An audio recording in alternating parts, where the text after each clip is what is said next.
गौरव प्रदान करने वाले हमारे रक्षा मंत्री श्री राजनाथ सिंह जी को भी स्वामी जी के द्वारा भेंट ये माला। सच में पूज्य माता पिता जी ने जब राजनाथ नाम रखा होगा, आप राजनाथ राज में सुचिता के प्रतीक हैं। और उनके 8 सदस्यों के दल ने भारत भर की शिक्षा पद्धति को बदलने के लिए कार्य किया। लोकहित के लिए, जनहित के लिए भारतीय। और कुछ बोलने के पहले मैं दुख व्यक्त करना चाहता हूं।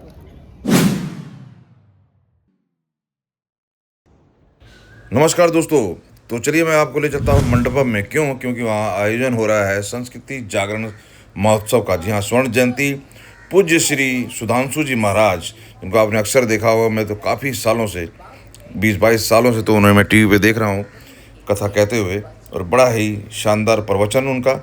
लेकिन काफ़ी गणमान्य लोग प्रगति मैदान के मंडपम भवन में पधारे दोस्तों। संतगण ने और नेतागणों ने बात रखी, कैसा माहौल था, और सुधांशु जी महाराज के प्रवचन भी सुनाते हैं। और क्या जरूरत थी स्थापना दिवस की, गुरुकुल की महत्व। तो आपको पता है दोस्तों, सुधांशु महाराज जी ने कल कहा कि 1000 साल के करीब देश का गुलाम होना एक दुनिया में हमारा ही देश है। तो किस तरीके से हमारी सभ्यता संस्कृति गुरुकुल का उजाड़ा गया, उनको बर्बाद किया गया, और उन्हीं सब चीज़ की स्थापना, और वेस्ट बंगाल से इस चीज़ को गुरुकुल की स्थापना का आयोजन, और यहाँ पर एक डमी वो गुरुकुल का जो स्कूल होने वाला है उसका एक डमी का यहाँ अनावरण भी हुआ। और काफ़ी चीज़ें इसके अंदर, आप पूरे वीडियो देखें, आपको वहाँ होने का आभास होगा। और ये दृश्य आपको कहीं देखने को नहीं मिलेंगे। पूरे हॉल से लेके मंच तक का कवर। और तो ज़्यादा बात नहीं करता, शुरू करता हूँ वीडियो। सुने संतगण नेतागणों की बात और देखें भव्यता आयोजन की मंडपम प्रगति मैदान से। बात ही नहीं है, सब प्रेम से मिलकर साथी हाथ बढ़ाना, एक अकेला थक जाएगा, मिलकर साथ निभाना का उद्घोष करते हुए एक दूसरे के प्रति प्रेम की परिपाटी का पालन करते हुए, क्योंकि जोत से जोत जलाते चलो, प्रेम की गंगा बहाते चलो। अर्चिका दीदी फूलों का गुच्छ स्वामी जी को देते हुए ये शंख के रूप में एक प्रतीक चिन्ह गीता देते हुए सम्मानित समारोह को गरिमा यहाँ मिल रही है। और इस गरिमा में मैं आचार्य जी से अनुरोध करती हूँ कि राम कथा मर्मज्ञ श्रद्धेय श्री विजय कौशल जी महाराज का भी अब आप सम्मान करें। सादर आमंत्रित है आचार्य सुधांशु जी महाराज सम्मान करते हुए राम कथा मर्मज्ञ श्री विजय कौशल जी महाराज का, पर उससे पूर्व विजय कौशल जी महाराज सुधांशु जी महाराज को आशीर्वाद देते। श्री रामचरितमानस में गोस्वामी दिशा निर्देशन, सबके प्रेरणा। राष्ट्र वृक्ष के खिले सुमन हम महकाते सारा उपवन, करते रहते किसी न किसी संत को रोज यूं ही नमन, रोज यूं ही नमन। और ये नमन आचार्य बाल जी के प्रति, जिन्होंने आयुर्वेद के माध्यम से योग की अलग को और ज्यादा सुदृढ़ किया, जिन्होंने हर विषम परिस्थिति के अंदर मनुष्य को साहस दिया कि आपको प्रकृति से जुड़ना होगा, जिन्होंने अलग अलग कथाएं की हैं देश के कोने कोने में, विभिन्न टेलीविजन चैनलों के माध्यम से जिन्हें हम देखा करते हैं। परम श्रद्धेय श्री चिन्मयानंद बापू जी, उनसे निवेदन है कि कृपया आएं, और पूज्य गुरुदेव से प्रार्थना है कि उनका स्वागत किया जाएगा। और इस बीच सम्मान किया गया, सम्मान आगे बढ़ता हुआ समारोह। सुखी बनाओ, ये संदेश दिया हमारे परम श्रद्धेय आचार्य सुधांशु जी महाराज ने। मैं सादर आमंत्रित कर रही हूँ महाराज जी को कि वे आए और संस्कृति जागरण महोत्सव पर कुछ प्रकाश। इसलिए अभी जल्दी में हम सब के लिए बहुत ही आनंद का, उत्साह का, उमंग का यह पावन क्षण हम सब के परम श्रद्धेय, परम आदरणीय, परम सम्माननीय पूज्यवर आचार्य सुधांशु जी महाराज के 9वें वर्ष में 10 गुरुकुल और 108 संस्कार केंद्र, क्योंकि महापुरुषों का जो अवतरण दिवस होता है वह एक तरह से अपने रिपोर्ट को देने का कार्य करते हैं। तो पूज्य महाराज श्री ने आज जन्म उत्सव नहीं, अपने रिपोर्ट प्रस्तुत करते हुए आगे के संकल्प की यात्रा यहाँ से प्रारंभ की है। तो हम सब की यहाँ पर इस मंच पर हमारे बहुत ही आदरणीय, हमारे सम्माननीय, और मैं अभी सोच रहा था सच में पूज्य माता पिता जी ने जब राजनाथ नाम रखा होगा, आप राजनाथ, राज में शुचिता के प्रतीक हैं, तो आप प्रजा के भी नाथ हैं। देश की रक्षा की, देश की संस्कृति की, देश की परंपरा की, एक तरह से राजनैतिक क्षेत्र में भी अजात शत्रु के रूप में और दुष्टों के लिए एक पराक्रमी यशस्वी सेना नायक के रूप में आप हमारे मध्य में हैं। आपको मैं हृदय से नमन वंदन और प्रणाम करता हूँ। गौरव प्रदान करने वाले हमारे रक्षा मंत्री माननीय राजनाथ सिंह यहाँ आज उपस्थित हैं और इस सदन की ओर से हम उनका बहुत बहुत अभिनंदन करते हैं। कर्तव्य ध्वनि के साथ ये उलम ध्वनि आपका बहुत बहुत अभिनंदन। इस मंच को शोभायमान करने वाले योग ऋषि बाबा रामदेव जी और हम सब के हृदय में प्रेम का संचार करने वाले हमारे मुनि जी, और हम लोग देख रहे हैं कि राम कथा के माध्यम से धर्म भी सिखाएं, मर्यादा भी सिखाएं, परंपरा भी सिखाएं, देश का संदेश भी दें। ऐसे विजय कौशल जी यहाँ उपस्थित हैं और जो संस्कृति और धर्म का दीप जलाते हुए चेयरमैन बाबू जी यहाँ उपस्थित हैं, उनको भी मैं बहुत बहुत मंगल कामनाएं अर्पित करता हूँ। कहते हैं कि बांस से बांसुरी भी बन सकती है, डंडा भी बन सकता है, लेकिन बांस को बांसुरी बनाना और कभी कभी बांस ही बना देना, ऐसा कार्य कर रहे हैं हमारे सुरेश चौहान के। आपका बहुत बहुत अभिनंदन है।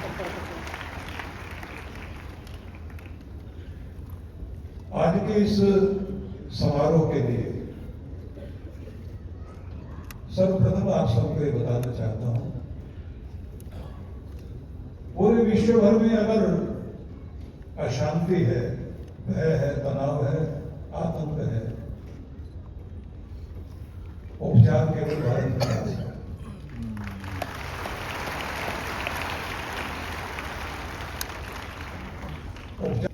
कि कितनी भी चेष्टा हम कर लें कि शांति स्थापित हो, विकास हो, उन्नति हो, लेकिन जब जब भी उत्पन्न करने वाले कारण मौजूद रहेंगे, विकास भी अधूरा रहेगा, समस्याएं उसी तरह से बढ़ती रहेंगी। अनेक अनेक प्रयोग किए जाते हैं। सबसे पहले तो ये जान लीजिए कि अगर कोई देश प्रगति करेगा, प्रदेश प्रगति करेगा, समाज प्रगति करेगा, परिवार प्रगति करेगा, तब जब उसके यहाँ शांति होगी। किसी के मन में शांति है, उसकी सेहत अच्छी रहेगी, मुस्कान बनी रहेगी, नींद अच्छी आएगी। अगर परिवार में शांति है तो उस परिवार में अखंडता और एकता बनी रहेगी, और अगर प्रदेश में शांति है तो उसका विकास होगा, और राष्ट्र में अगर शांति है तो वह राष्ट्र उन्नति के शिखरों को छुएगा। इसलिए अगर उन्नति का मूल मंत्र जानना है तो मूल मंत्र एक ही है कि शांति चाहिए, लेकिन शांति स्थापित करने के लिए आवश्यक ये भी है कि अशांति उत्पन्न करने वाले कारणों को भी दूर करना चाहिए, सर्जरी होनी चाहिए। और हमारे यहाँ तो कुशल सर्जन यहाँ बैठे हुए हैं, उनके शब्द तो हम लोग सुनने वाले हैं। संत समाज क्या कर सकता है? यद्यपि समर्थ गुरु रामदास याद आते हैं, आचार्य चाणक्य याद आते हैं। खंड खंड भारत को अखंड भारत बनाने के लिए आचार्य चाणक्य ने जिस प्रकार से तक्षशिला से शुरुआत की थी, हिंदू कुश पर्वत से लेकर बंगाल की खाड़ी तक एक बहुत बड़ा भूभाग भारत का अखंड करने का कार्य एक भारत के सन्यासी एक आचार्य ने किया था। हम लोग ऐसा समझते हैं कि और सारी चीजें तो नहीं कर सकते, पर एक काम कर सकते हैं। आप लोग जानते हैं कि जब 700 वर्षों तक मुगल काल में भारत की संस्कृति पर, धर्म पर कुठाराघात हुए, चोटी जनेऊ पर आघात हुए, हम तब भी सुरक्षित रहे। लेकिन ब्रिटिश काल में अंग्रेजों के आने के बाद जो एक ही आदेश से उन लोगों ने भारत के 7 लाख गुरुकुल बंद कर दिए और कॉन्वेंट स्कूलों का प्रारंभ किया, और उसके बाद उन स्कूलों में वे ऑफिस में काम करने वाले कलर और बाबू तैयार किए गए और एक बहुत बड़ी टीम बनाई। पहले लॉर्ड बेवर, उसके बाद लॉर्ड मैकाले और उनके 8 सदस्यों के दल ने भारत भर की शिक्षा पद्धति को बदलने के लिए कार्य किया। आप लोग जानते हैं कि किसी भी देश को अगर जोड़ना हो तो कुछ मूलभूत सिद्धांत है, तोड़ना हो तो उसके कारण भी वही है। उन बिंदुओं को थोड़ा सा ध्यान देंगे आप लोग। किसी देश को, समुदाय को, वर्ग को जोड़ने का काम भाषा, भूषा, भोजन, भजन और भाव, जिनकी भाषा एक होती है वो इकट्ठे हो जाते हैं। जिनका भोजन, खान पान का तरीका एक होता है वो भी इकट्ठे हो जाते हैं। जिनकी वेशभूषा मिलती है आपस में वो भी इकट्ठे हो जाते हैं। भाषा, भूषा, भोजन, भजन, पूजा पद्धति, जिनके रीति रिवाज और पूजा पद्धति एक होती है वो लोग एक हो जाते हैं। और जिनका भाव, विचारधारा, जिनकी विचारधारा, जिनकी दार्शनिकता, उसकी जो पृष्ठभूमि एक होती है वो लोग एक हो जाते हैं। ब्रिटिश लोगों ने सबसे पहले यही काम किया, हमारी भाषा को छीना, हमारी वेशभूषा का मजाक उड़ा दिया, हमारे भोजन को भी उन्होंने कहा ये तो जंगलियों का तरीका है जैसे हम लोग खाते हैं, कांटे छुरी पकड़ाने शुरू कर दिए। वेशभूषा बदल दी, भाषा बदल दी, भोजन का तरीका बदल दिया और फिर पूजा पद्धति पर चोट मारी, भजन का तरीका। और आखिर में काम किया, हमारी जो भावनाएं थी, हमारी जो आस्थाएं थी, हमारी जो विचारधारा थी, वेद शास्त्रों से लेकर के हमारे पुराण, हमारे उपनिषद, हमारे गीता रामायण, हमारे दर्शन शास्त्र, हमारे नीति ग्रंथ, हमारे स्मृति ग्रंथ, हमारे सूत्र ग्रंथ और बहुत बड़ा वाङ्मय है हमारा, वो सब पर चोट मारी गई। प्रक्षिप्त भाग आज भी इतना कुछ है, आश्चर्य होता है कि कहां कहां गिरावट कर गए। हमारे वेदों को कहा ये तो गडरियों के गीत है, हमारे ग्रंथों की मजाक उड़ाई गई। परिणाम ये हुआ कि हम अपने अवतारी पुरुषों के प्रति भी शंका करने लगे। रामकृष्ण की संस्कृति में जीने वाले लोग, जिनके यहां सवेरे का अभिवादन भी राम राम से शुरू होता है, कृष्ण वंदना से शुरू होता है, उन्हीं पर प्रश्न उठा दिया गया कि राम काल्पनिक है, कृष्ण काल्पनिक है। दुर्भाग्य की बात यह है, भारत पूरे विश्व में एक ही ऐसा देश है जो 1000 साल तक गुलाम रहा। 1000 साल, पूरी दुनिया में कोई भी ऐसा 1000 साल तक गुलाम नहीं रहा। और गुलामी की जड़ें इतनी मजबूत कर दी गई, हमारे अपने बच्चे ही अपने धर्म की मजाक उड़ाने लगे। संक्षेप में मैं कहना चाहता हूं, उपाय क्या है? उपाय एक ही है। जैसे उन लोगों ने, ब्रिटिश लोगों ने, अंग्रेज लोगों ने जैसी शुरुआत की थी, यहां के गुरुकुल बंद किए थे, हम हमने वहीं से शुरुआत करनी चाहिए, गुरुकुल फिर से शुरू किए जाने चाहिए।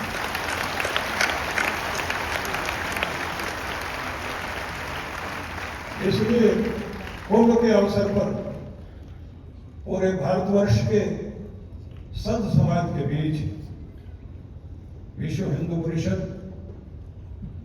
जो सनातन जागृति के लिए और भारत के सनातन को एक रखने के लिए बहुत बड़ी महत्वपूर्ण भूमिका निभा रहा है, उस समय मैंने संत समाज के बीच में मैंने कहा पहले 108 से प्रारंभ करता हूं, फिर 1008 तक भी जाऊंगा।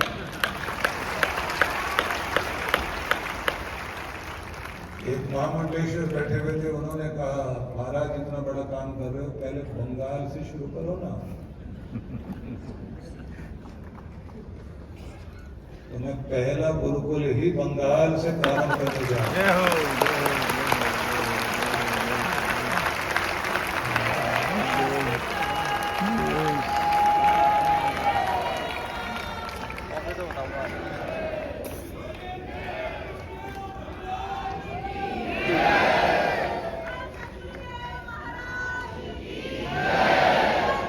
मैंने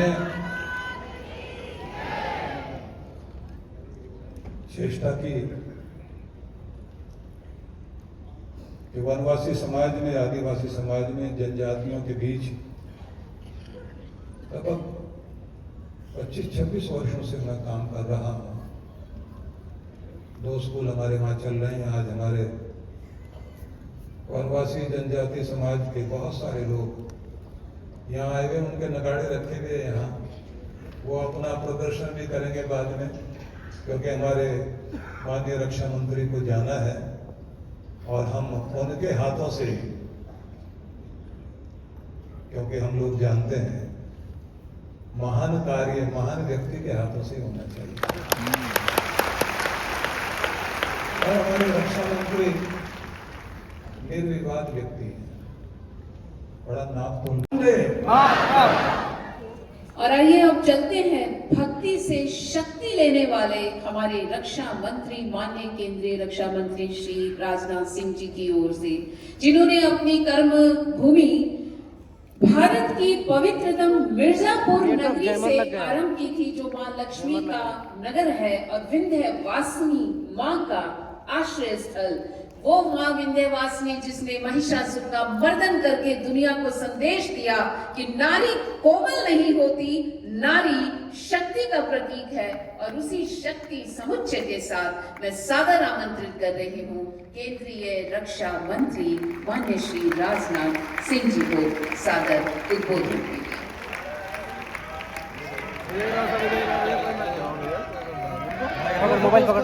इस बीच सबसे निवेदन की सबके पास झंडियां हैं, झंडी उठा करके हिला के एक बार आदरणीय केंद्रीय रक्षा मंत्री महोदय का आप सभी स्वागत करेंगे। जोर से झंडियां हिलाएं प्लीज।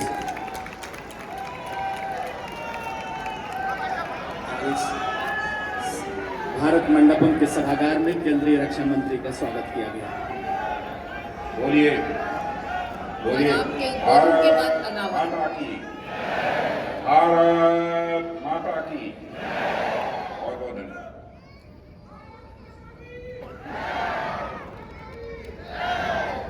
परम पूज्य श्री सुधांशु जी महाराज, पूज्य माता जी, परम पूज्य योग ऋषि स्वामी रामदेव जी महाराज, परम पूज्य श्री राजेंद्र दास जी महाराज, परम पूज्य श्री विजय कौशल जी महाराज, परम पूज्य स्वामी चिदानंद जी महाराज, परम पूज्य आचार्य श्री चिन्मयानंद जी बापू जी महाराज, और मंच पर उपस्थित अन्य सभी हमारे पूज्य संतगण, श्रद्धालु देवियों व सज्जन, सबसे पहले तो मैं भारतीय संस्कृत के आप सभी श्रद्धालुओं का शीश झुकाकर हार्दिक अभिनंदन करता हूं। और कुछ बोलने के पहले मैं दुख व्यक्त करना चाहता हूं। जब हमारे पूज्य सुधांशु जी महाराज अपने विचार व्यक्त करने के लिए खड़े हुए तो उन्होंने मेरा अभिनंदन किया। मैं राजनीतिक क्षेत्र में काम करने वाला एक सामान्य से अभिव्यक्ति, मुझे संत महात्माओं से अभिनंदन नहीं चाहिए, मुझे पूज्य संत महात्माओं से आशीर्वाद चाहिए।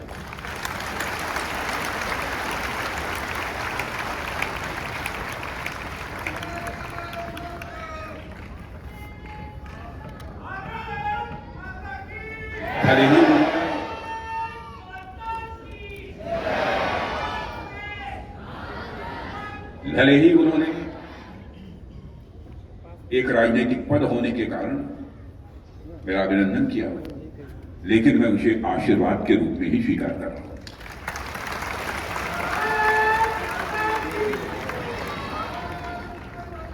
देवियों व सज्जनों,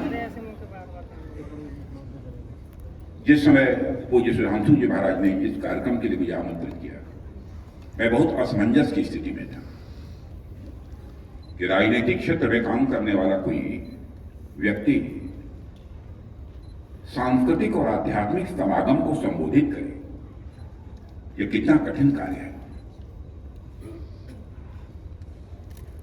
क्योंकि सामान्यतः राजनीतिक जो सभाएं होती हैं उसको संबोधित करते हैं रहते हैं हम लोग, वैज्ञानिकों की होती हैं, अध्यापकों की होती हैं, अन्य भी बहुत सारी ऐसे कार्यक्रम होते हैं। लेकिन सांस्कृतिक और आध्यात्मिक यदि समागम होते हैं तो सच्चाई ये है कि जो भी समागम में भाग लेने आते हैं वह आप जैसे यहां पर बैठे आप सभी लोगों का ही प्रवचन सुनना चाहते हैं। लेकिन राजनीतिक क्षेत्र में मैं काम करने वाला व्यक्ति हूं, तो आपका जो आदेश हुआ है, इसलिए आदेश को उसको स्वीकार करना।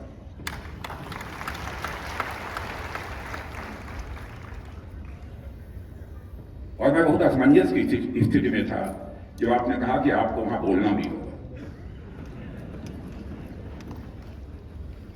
तब मैंने कुछ चीजें अपने लोगों को बताई, यह चीज हमारे भाषण में डाल दो, क्योंकि ऐसे दिग्गज आज यह राजनीति शब्द जो हमें अर्थ व भाव को खो चुका है, आपका आशीर्वाद चाहिए ताकि भारत की राजनीति में हम पुनः उसको स्थापित करें।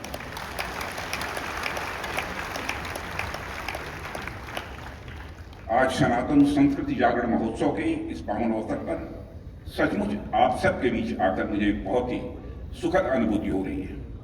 आज हम सब पूज्य श्री सुधांशु जी महाराज की सत्संग यात्रा के स्वर्ण जयंती वर्ष का उत्सव यहां पर मना रहे हैं।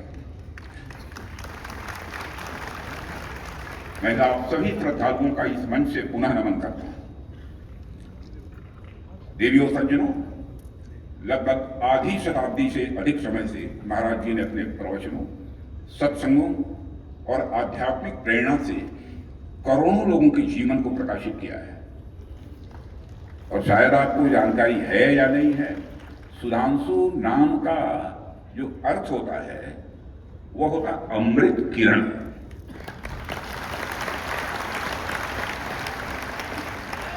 और महाराज जी ने अपने नाम के ही अनुरूप अध्यात्म के अमृत का रसपान हम सबको समय समय पर कराया है। और आपकी वाणी न केवल आध्यात्मिक ज्ञान की निधि है, बल्कि भारतीय संस्कृति और सनातन मूल्यों की एक अमर धरोहर भी है। एक लंबे समय से महाराज जी ने आध्यात्मिक ज्योत के प्रकाश को न केवल भारत में ही बल्कि विदेशों में भी फैलाया है। और इतना ही नहीं, आपने सिद्ध किया है कि अध्यात्म कोई साधारण अवधारणा नहीं है, बल्कि यह जीवन की परिपूर्णता का यह मार्ग है। जीवन की परिपूर्णता का अर्थात आनंद और परमानंद प्राप्त करने अनुपात में सुख की मात्रा, मैग्नीट्यूड ऑफ सुख, आनंद की मात्रा बढ़ती चली जाएगी और अंत में परमानंद की प्राप्ति होगी। चूंकि मैं अध्यापक भी रहा हूं, इसलिए मैंने उसका समीकरण बना दिया।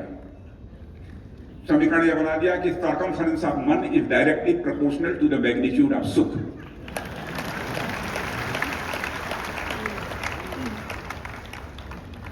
सर्कमफरेंस ऑफ मन is directly proportional to the magnitude of आनंद। लेकिन जब मैं आगे बढ़ने लगा परमानंद की तरफ, तो मैंने कहा सर्कमफेरेंस ऑफ मन is directly proportional to the परमानंद, नॉट मैग्नीट्यूड। परमानंद को सीमाओं में नहीं माना जा सकता, इसलिए मैग्नीट्यूड की बात नहीं कही मैंने। तो अध्यात्म ही है। आप जैसे संत महात्मा जो भी हम हमारे मंच पर बैठे हैं आपके साथ, इस समाज का मन बड़ा करने की कोशिश करते हैं। अब व्यक्ति का मन यदि बड़ा हो जाए तो मैं समझता हूं अपने जीवन का जो लक्ष्य है उस लक्ष्य को वो हासिल कर सकता है, और परमात्मा की भी वो प्राप्ति उसके जीवन में हो सकती है, इतनी सही होनी है। और साथियों, हम कभी बेहद सौभाग्यशाली हैं कि हमें पूज्य सुधांशु जी महाराज की सत्संग यात्रा के स्वर्ण जयंती वर्ष को साक्षात देखने और मनाने का अवसर प्राप्त हो रहा है।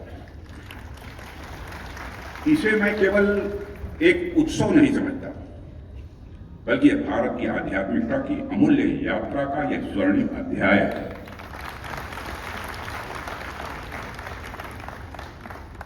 और मैं जानता हूं ऐसे संत जब प्रवचन करते हैं ना, आपने देखा होगा, आप भी बैठे होंगे, ये कोई नहीं देखता कौन छोटा है, कौन बड़ा है, कौन किस पद पर है, नहीं देखता।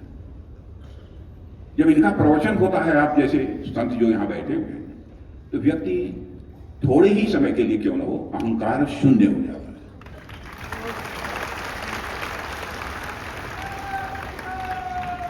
बड़े छोटे का भेदभाव मिट जाता है। अब जैसे 1 2 3 1 2 3 1 2 3 के पहले अहंकार के ह पर लगा हुआ पॉइंट जो है बिंदी, 1 के पहले बिंदी यह वो पॉइंट लगा दीजिए, पॉइंट 1 कर दीजिए, तो 1 की वैल्यू 1 नहीं रह जाती, बल्कि वह 1/10 हो जाती है। यानी चरत्तम निश्चित तत्व जीवन मुक्ति, अर्थात सत्संग से मनुष्य को निसंगता यानी भौतिक जीवन के प्रति निर्लिप्तता आती है। निसंगता से मनुष्य का मोह कम होता है, और मोह कम होता है तो हमें स्थिर तत्व की प्राप्ति होती है, यानी हमारा मन चंचल नहीं रह जाता है, और उस स्थिर तत्व से मानव मोक्ष की ओर स्वाभाविक रूप से वह उन्मुख होता है। तो आप देखिए कि हमारे यहाँ सत्संग का तो मोक्ष से जोड़कर देखा गया है। आज के दौर में मनुष्य के जीवन की बहुत सारी समस्याओं का समाधान सत्संग से प्राप्त हो सकता है, जो काम हमारी यह पूज्य संतरण करना है। आज आप देखिए पूरी दुनिया इस समय भाग दौड़ और तनाव से ग्रस्त है। लोग खूब काम कर रहे हैं, खूब पैसा कमा रहे हैं, लेकिन कहीं न कहीं तमाम सुख सुविधाओं के होने के बावजूद जिस सुख और जिस आनंद की प्राप्ति में के लिए वो प्रयत्न कर रहे हैं, वो नहीं प्राप्त हो रहा है, और आज मनुष्य अपने में ही वो बेचैन है। उसे जीवन में एक तरह का भटकाव ही दिखाई देता है, जबकि हमें खुश होना चाहिए था, क्योंकि आज हमारे सामने जो सुविधाएं हैं, दरअसल इन्हीं सुविधाओं के लिए तो मनुष्य ने अपना पूरा जीवन खपाया है। आपको कहीं यात्रा करनी होती है, आपके पास मोटर, गाड़ी, ट्रेन और प्लेन तक की सारी सुविधा इस समय उपलब्ध है। यदि आपको कुछ खाना है तो मोबाइल पर एक क्लिक करने मात्र से खाना आप सबके घर आ जाता है। टेलीविजन, अखबार और सोशल मीडिया के माध्यम से मनुष्य इस समय पूरी दुनिया से जुड़ा हुआ है। गर्मी से बचने के लिए हमारे पास कूलर हैं, एसी हैं, पंखा है, सब पर मखमली है। वह सारी आराम की चीजें आज हमारे पास हैं, जो एक समय राजा महाराजाओं के पास भी नहीं हुआ करती थी। इन सभी और अब आपके सामने ये प्रारूप डिजिटली भी आ गया है। जहां पर जोरदार ताली आप सबकी तरफ से बजनी चाहिए। मैं मंच पर आमंत्रित करूंगा आदरणीय श्रीमती रचना श्राफ व आदरणीय श्री अजय श्राफ जी जो कोलकाता से आए हैं, कि कृपया वो भी मंच पर आएंगे। इस बीच साइड में गुरुकुल मॉडल का जो प्रारूप है थोड़ा साइड अनावरण किया जा रहा है। लोकहित के लिए, जनहित के लिए, भारतीय संस्कृति और सभ्यता के प्रचार और प्रसार के लिए पूज्य सद्गुरुदेव सुधांशु जी महाराज ने जो संकल्प लिया है 10 गुरुकुल और 108 बाल संस्कार केंद्रों की स्थापना का एक गुरुकुल जिसका प्रारूप आप देख रहे हैं, जिसके बारे में पूज्य महाराज जी ने बताया, इसका अनावरण किया जा रहा है। केंद्रीय रक्षा मंत्री आदरणीय श्री राजनाथ सिंह जी, दिल्ली की मुख्यमंत्री श्रीमती रेखा गुप्ता जी और साथ ही साथ जो संतगण हैं उनमें परम श्रद्धेय स्वामी रामदेव जी, श्रद्धेय कौशल जी महाराज और श्रद्धेय बालकृष्ण जी महाराज का यहाँ से प्रस्थान हो चुका है। शुरू रहा है 10 गुरुकुल और 108 बाल संस्कार केंद्रों की स्थापना का संकल्प पूज्य सद्गुरुदेव सुधांशु जी महाराज ने लिया है और आज राजधानी दिल्ली के इस भारत मंडपम के भव्य सभागार में ये अनावरण किया जा रहा है। आज देश के कोने कोने से तमाम संतगण आए हुए हैं यहाँ पर। देश के कोने कोने से पूज्य सद्गुरुदेव को चाहने वाले, जिनके वो प्रेरणा स्रोत हैं, पथ प्रदर्शक हैं, वो सारे लोग यहाँ पर आए हैं। यही नहीं, विदेशों की धरा से भी तमाम लोग यहाँ पर आए हैं, अलग अलग देशों से, और यह हाल पूरी तरह से खच भरा हुआ है।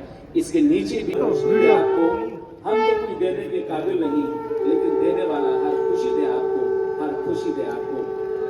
और मैं चाहूंगा एक बार जोरदार ताली बजनी चाहिए, बल्कि हाथ ऊपर करके सारे लोग ताली बजा देंगे। तो सद्गुरु का दरबार है और आज संस्कृति जागरण महोत्सव राजधानी दिल्ली के भारत मंडपम के इस भव्य सभागार में श्री राजनाथ सिंह जी, साथ में दिल्ली के मुख्यमंत्री श्रीमती रेखा गुप्ता जी और तमाम अन्य संतगण। बिल्कुल सही कहा भाई शिवनाथ जी आपने। दरअसल आचार्य जी के गुरुकुल के तो हम सभी विद्यार्थी हैं। अब आवश्यकता अपने गुरुकुल के विस्तार की है। जहां हम नहीं पहुंचे वहां अब ये गुरुकुल की संस्कृति पहुंचेगी, हमारे बच्चों को आधुनिकता के साथ अपनी परंपरा से जोड़ेगी। वैदा पुत्रो अहम, इस धरती ग्रह के हम निवासी हैं। और ये अनावरण किया गया सबकी तरफ से होनी चाहिए। इस शंखनाद के लिए जो प्रतीक है कि आज उद्घोषणा हो रही है भारतीय संस्कार अभियान की, 108 संस्कार केंद्रों की स्थापना का शंखनाद, जिसकी संयोजिका है ध्यान गुरु परम आदरणीय दीदी अर्चिता जी। ये वो पांचजन्य है जो घोषणा कर रहा है। तो दोस्तों उसके बाद रक्षा मंत्री जी राजनाथ जी निकल लिए वहाँ से, तो हम लोगों ने भी साथ साथ निकलना ही उचित समझा कि काफ़ी देर हो चुकी थी। सुबह से आज हमने 2-3 प्रोग्राम, मैंने एक हरियाणा भवन से जो मुस्लिम राष्ट्रीय मंच का जो आयोजन था वो भी मैंने आपको शेयर किया, और मंडपम का ये दृश्य निकलते हुए। आपको कैसी लगी वीडियो, कैसा लगा प्रयास, मेहनत? सपोर्ट करें, शेयर करें, लाइक करें, सब्सक्राइब करें चैनल को, क्योंकि हमारे चैनल पर पब्लिक की, जनता की बात के साथ साथ हस्तियों की बात का भी प्रयास दिखाने का, आयोजन, संतों के आयोजन को खासकर मैं कवर करता हूं। और कोई ऐसी इवेंट हो जो दिल्ली एनसीआर में हो, अगर आप कमेंट करके बताएं तो ज़रूर कोशिश करूंगा उसको कवर करने की, जितना अलाउ हो पाएगा। बाकी आप लोगों का प्यार इसी तरीके से मिलता रहे। वीडियो को लाइक शेयर नहीं रुकना चाहिए। ज्वाइन का बटन दबाते हैं तो आप सपोर्ट भी हमें कर पाएंगे। बहुत बहुत धन्यवाद।